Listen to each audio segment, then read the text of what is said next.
Mr. John Cameron, and Mr. Alexander Vasquez. Gentlemen, Europe is at a crossroads. Is this a great divide or a big shift? Because we've got two stories here that came up. We've got, in one, what is it? I'm trying to remember. Poland has elected a new president, right? In essentially a 50-50 split, but we call him pro-Trump new president. And the Dutch government collapses because the far right, I just love how they call it, you never see the far left on any website. No. It's always the far right.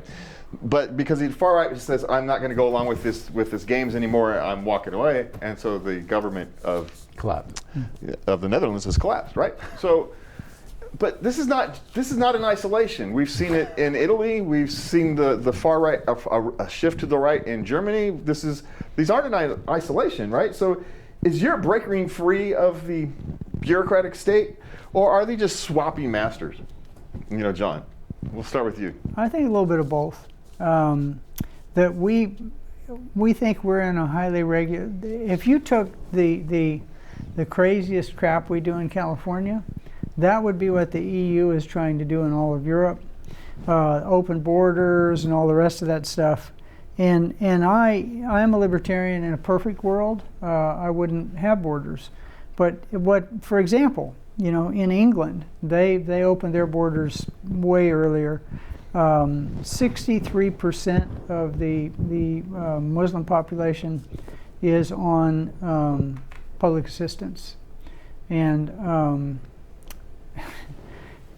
there's an awful lot of people in England on public assistance, and you can't support that. So there's going to be a big backlash.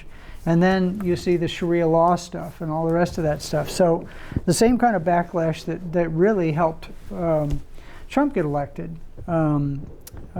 is happening there. Now, will they turn into authoritarian hard right people? I think I could probably call some of them hard right, but which is the better master? I don't really want to take people, who fled Syria or any of those other countries upon fear of death and put them on a boat after they've been in the country for 10 years and send them back to face certain death. I don't want to send the Venezuelans back to Venezuela. You can't give anybody a free ride. And when you say come here and get a free ride, what do you think is going to happen? And then also, the EU rules are insane on everything. They're ruining their agriculture. They're ruining their industry. All right, I'm going to shut up. It's just bad. Yeah. So, Alexander, you pay attention to politics, right? And so, is this really a right-wing shift in Europe, or is this just turning away from the far left? It's a right-wing shift until they screw up, and then they'll go back to the left. Because I saw this happen in Greece. I was there just right after the Olympics, and to get Greece even ready for the Olympics, there were still stadiums that were half built. Okay. and they had a nice subway system, all these things, right? But they hired everybody, because we're just not talking immigration, we're talking about economy too. And so I asked my bus driver there, I said, hey, how come everybody's wearing uniforms here? And he says, we have a new saying here in Greece now, because the government has changed. He goes, pretend like you're working and we'll pretend like we're paying you. That's what they used to say in Russia. Yeah, yeah. And since then, Greece has turned over like 3 or 4 times, and it's still screwed up. It doesn't seem like what party takes over, it just gets screwed up. Yeah, because they're unwilling to do what Argentina has done and actually kind of go through and cut. And I love that. Nonsense. I love that president over there. Just to throw out a number here. Remember when Greece economy was the shameful poor stepchild of the world and needed to be bailed out by the World Bank? Our debt to GDP ratio now is right about at that number that Greece was then. So we need to get our freaking house in order. Yeah, well, yeah, we've got a discussion for that later on in the show. But before we get to that, Richard has talking about foreign policy, and why do we keep funding failure? So let's find out, Richard. Hi, this is Richard Fields with this week's Report from the Fields. On a personal level, there are 2 ways to win friends and influence people. 1, force. Be my friend or I'll beat you up. Or 2, cooperation. I'll make something you want and trade it to you for something I want. Force leads to fair weather friends. Once the perception of being able to deliver on that threat of force recedes, friends quickly disappear. A win-lose relationship is never going to be very successful in keeping a relationship or friendship over the long term. Cooperation leads to longer-term, more stable relationships. It's win-win. Trust increases over time. Relationships between countries are similar.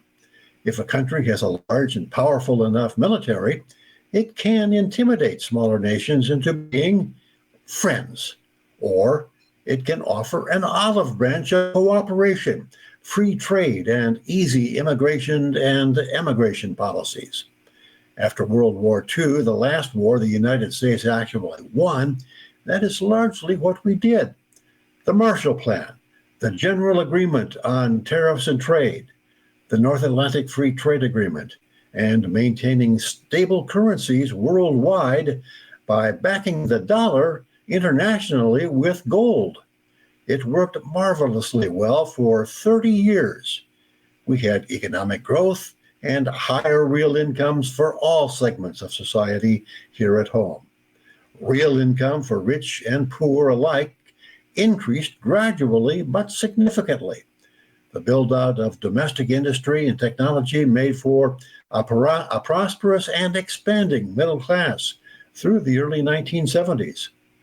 But the military-industrial complex that survived World War II never really went away.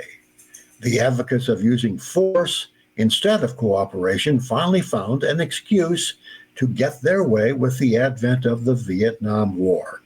War making became too expensive to be financed honestly under a gold standard, so Nixon dispensed with the gold standard and introduced the petrodollar standard, a guarantee to Saudi Arabia that we'd use our military force to protect the kingdom's royalties' right to rule if they priced their oil in dollars.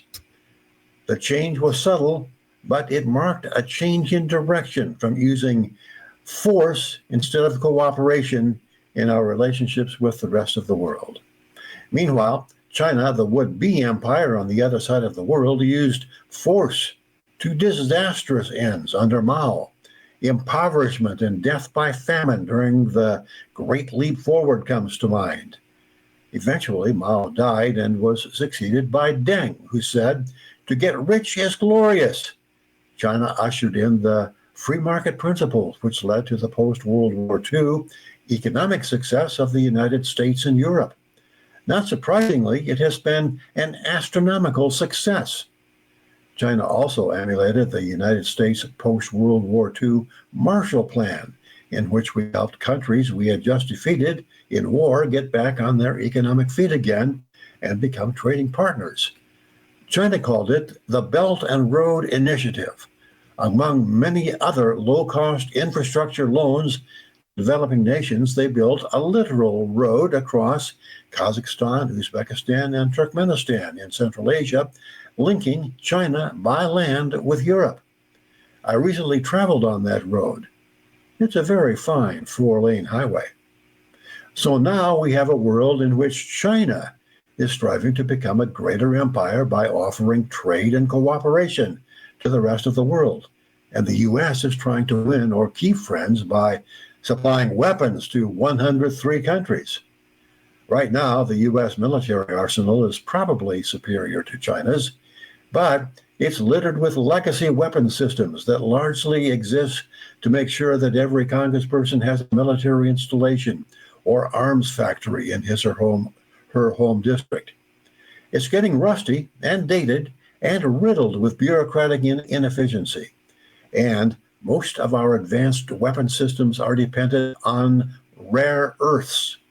They're actually not rare, but they are dirty and difficult to process. And guess who processes 90% of them? That's right, China.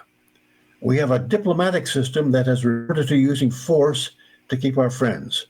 China has progressed to a system that uses cooperation, easy credit, and free trade to establish and keep friends. Meanwhile, we have a president who pulls tariff policy out of his rear orifice, but on trade, China holds the trump card, no pun intended. If they put an end to exporting rare earths, components absolutely essential to our modern weaponry, our vaunted military will have a very difficult time projecting force. And our government is being the exact opposite of being cooperative with our trading partners. We would be wise to remember that in the long run, cooperation works better than force. That's this week's Report from the Fields. See you again next week. All right. Thank you, Richard. You know, this is one of these times where we kind of disagree with Richard a little bit here. Because the Belt and Road Initiative is falling apart, and a lot of the infrastructure and a lot of that infrastructure projects were tofu drag construction. We saw a building in Bangkok just fall down just a couple weeks ago. Saw one of their ships come off, the Chinese ship come off. If you think China is peaceful, look at what they're doing to the Philippines and Taiwan. I agree about the trade stuff, but China's been. Oh man, I could go on and on. Yeah, and on using about China as the example isn't not really a good example, Richard. I don't know whether what you were drinking as you were on the Belt and Road, but the Belt and Road Initiative is a con. Yeah. What the Chinese did was they went in and offered these countries construction projects that they knew that they couldn't pay for, so that they'd have rights to ports, and all the rest of that, and debt that they couldn't get rid of, so that the Chinese would have a lock on them. And so, in the current administration, the commander-in-chief, the apex scammer, is trying to rein in our military intervention in the rest of the world, and even though they're supporting this $1 trillion military budget. So, different thing. The tariffs he's doing are insane, and tariffs basically led to World War II. So I don't want to see them. But to say that the Belt and Road Initiative, in my opinion, is a good thing, I think it's just a. Well, anyway, I'm done talking. It's an overly pleasant reading of the situation. Yeah, as long as the Uyghurs are there, producing stuff. We're going to move on because Richard was long tonight, so we got to get through some stuff. Alexander, the growing far left violence is a threat to liberty. Right?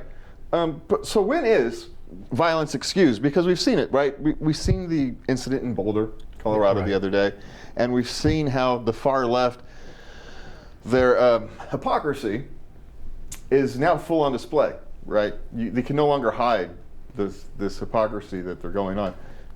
That the call for any rhetoric that they deem unacceptable can lead to violence, and that's bad. But they can have high volume rhetoric, we'll call it, right, that leads to violence, and they claim they have no responsibility for it. This is, at some point, someone's going to have to pay the piper for this. Saying that Jews should all be killed. Yeah. And then having them killed, they're not responsible. Yeah, well, we need to, and we'll say, well, don't mean Jews, we just mean Zionists. Yeah. Right. Yeah, which is same thing. It's the same thing, right? Yeah. So, well, I've been to Israel, I've been to the West Bank, and I can tell you now, some of these so-called supporters of Palestine, what they wear, what they do, what they say, would never be accepted in Israel at all, on the West Bank or Gaza. I mean, Israel, you're talking about in Palestine. Yeah. Yeah. Sorry. Yeah, you're right. And so I don't know where this fascination or this romanticism about this is just another way of letting these guys, these psychopaths, and these just people who just like to cause trouble. It gives them an out. It just gives them something to do, kind of like, it just does that. And because even some of the rallies that I've seen, they would never get. This is a religious war that's happening, and to them, when they do things like this, back there in Israel and Palestine and Gaza, that's almost that's almost blasphemy, the way you're doing it. You be beheaded. You be killed. So why we're letting them get away with some of this stuff is beyond me. Yeah, it's, protesting, standing outside with your signs and Yeah, yelling and that's screaming fine. It's one thing, but when that protesting becomes taking over buildings and preventing people from going about their day, those are acts of violence, whether they're extreme violence or not. Those are acts of violence. Preventing somebody from peacefully going about their day is an act of violence. Now, inconveniencing somebody, I got to use the side entrance instead of the front entrance today because there's a protest and I don't want to deal with it. That's one thing, right? We all have to use side doors on occasion for all kinds of reasons. But when we've accepted far left violence, I think we've gone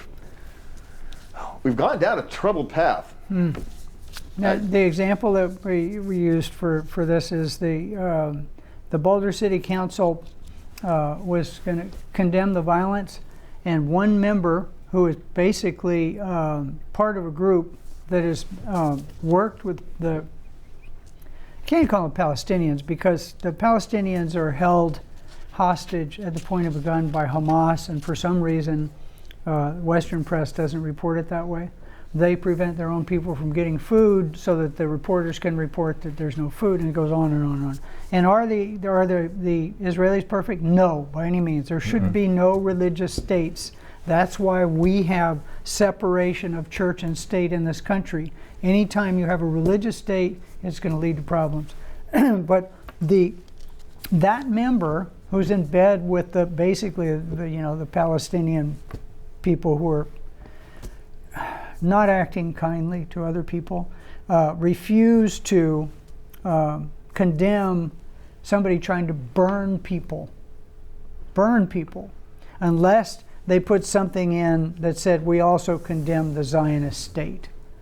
That's just unacceptable. We've kind of lost track of what are we really doing. You're dealing with a single issue, and you want to make it about something else. And if that woman went there and acted in the way she does in the United States, she would be rocked, stoned, beheaded, thrown in jail, all the rest of that. Yeah, you can make an argument that, hey, war is bad, war should end, but you don't necessarily have to support all they are doing. Yeah. All right, so we're talking about supporting things.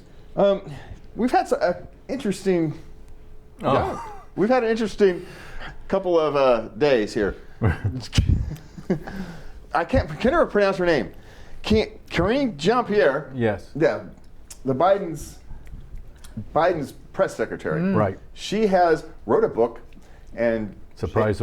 In that book, she is essentially blasting the Democrat Party. She's claiming she's now an independent. And at the same time, we had Jake Tapper do his tell-all book, which was supposed to be on the other Tell screen. some book. Yeah. Tell a tiny little part of the book. And hers is doing the same thing. Hers is doing the same thing. And Jake Tapper essentially said, yeah, everybody knew that Joe Biden was losing his mind, but we never said anything, and that was wrong. Well, why didn't you say something? Right. You're going to wait till he's out of office. He didn't take personal credit for it. He carefully avoided saying, I was part of the conspiracy to keep someone who is obviously senile in power. And he was one of the biggest propagandists. So we're being played.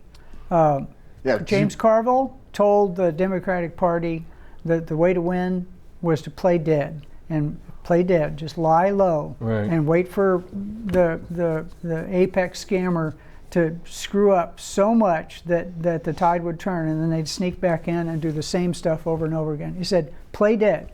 They're playing dead now, but it's a play. They're not dead. Yeah, she's no better than Donna Brazile. Donna Brazile did the same thing.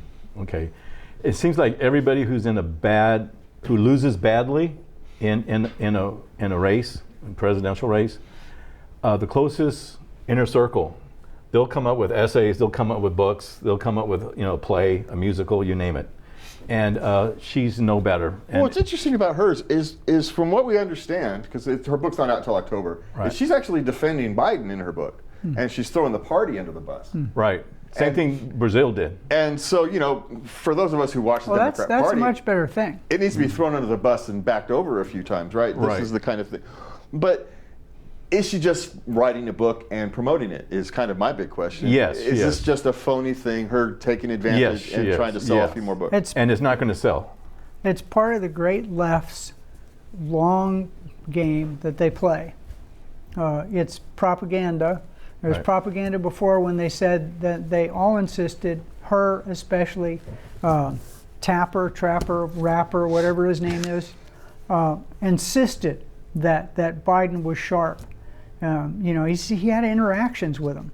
There is no.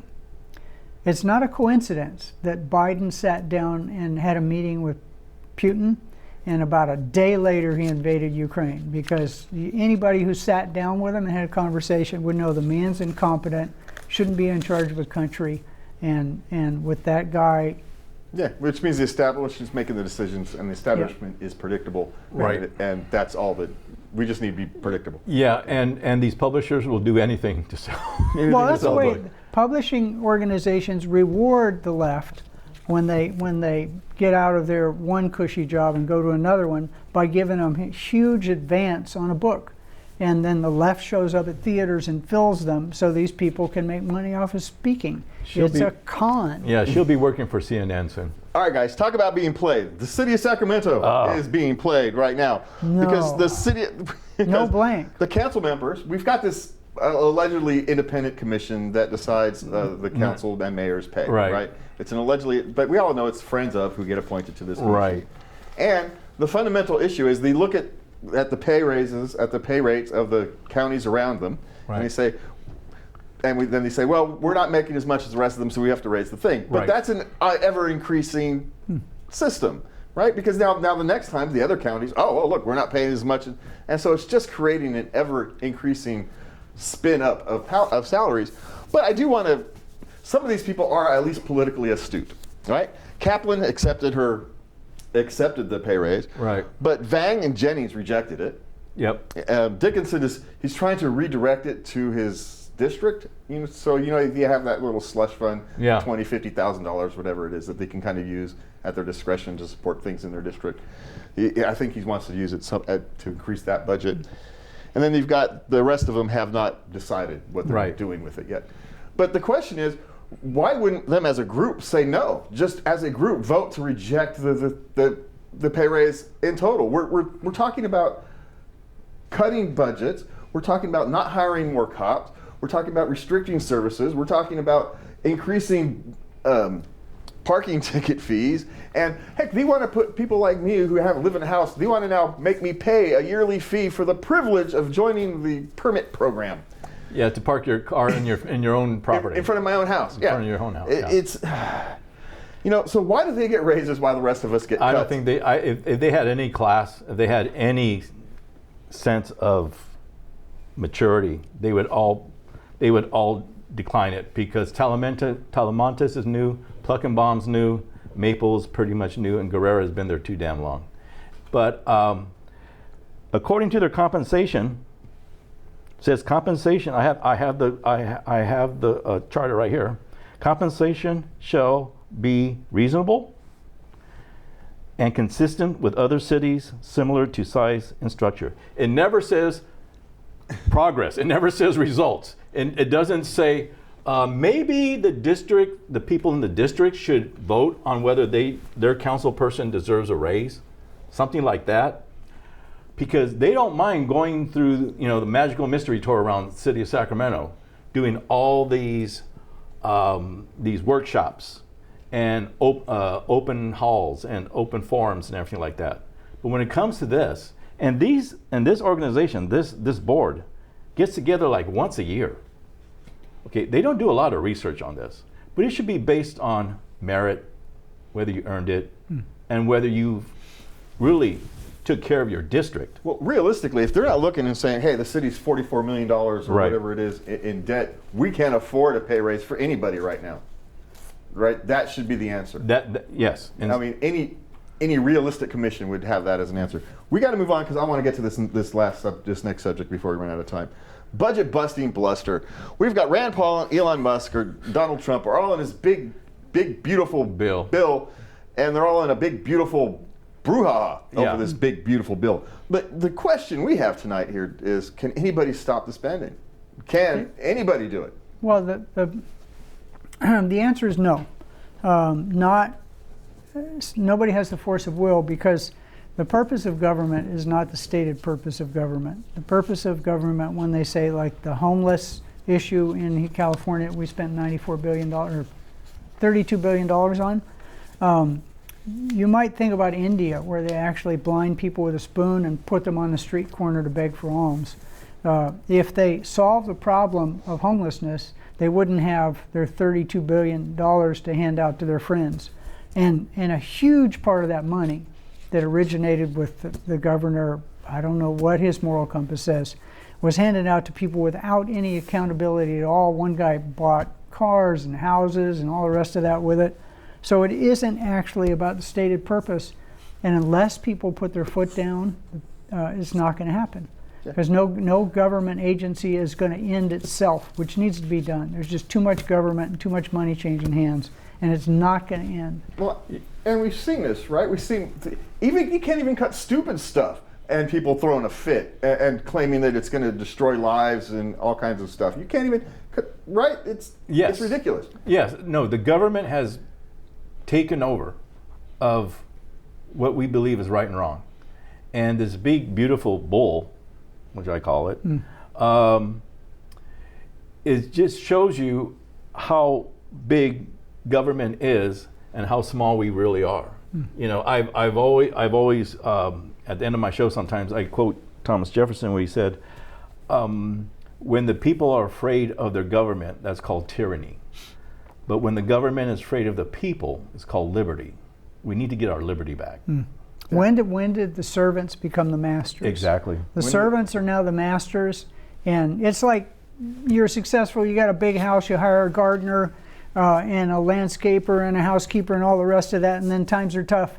The guy that paid for all of that leaves the house so that the gardener and everybody else has a job. These people are our gardeners and our housekeepers and our landscapers. They are not our overlords. And they half of them, pretty much 70% of them need to be gone. Yep, we're out of time, John. Thank you for being here. Thank you for watching. Thank you, Alexander, for being here. Thank the crew inside for working so hard. Have a great night.